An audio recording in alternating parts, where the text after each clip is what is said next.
Quand on travaille au chalumeau, on peut être fileur et souffleur avec du borosilicate, mais on peut aussi travailler le verre sodo-calcique, le verre traditionnel.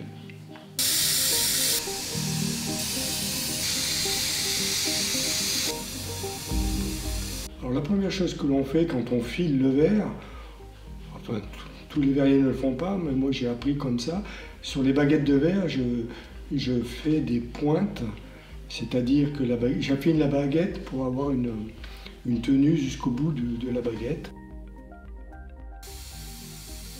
La position dans la flamme est très importante.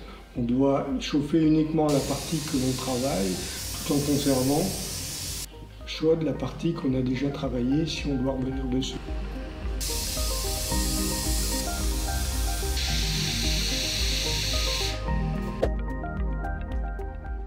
Je suis arrivé à Orléans après une étude d'électromécanicien pour trouver du travail.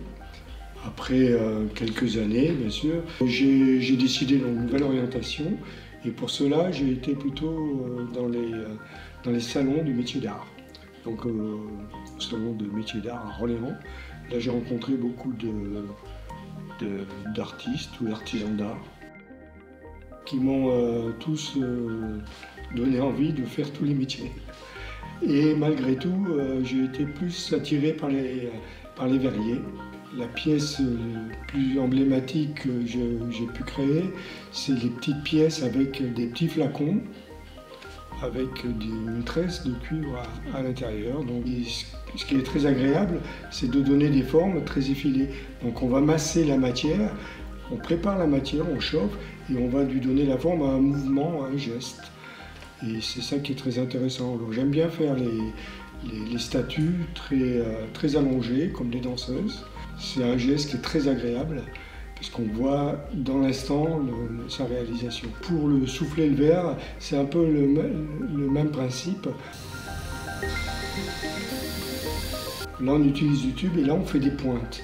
On tire des pointes, donc on affine le verre de chaque côté, le tube, on crée des cylindres.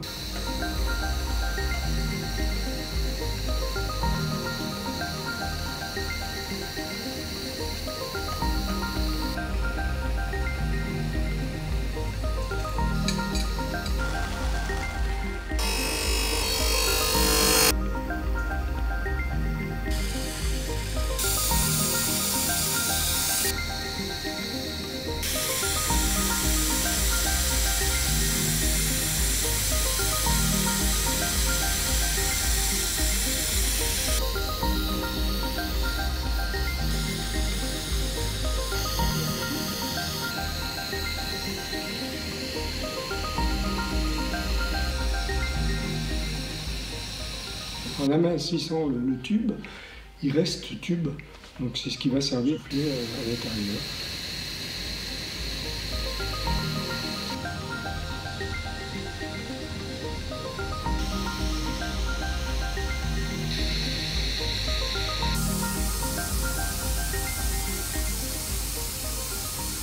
J'ai réalisé mon rêve en fait.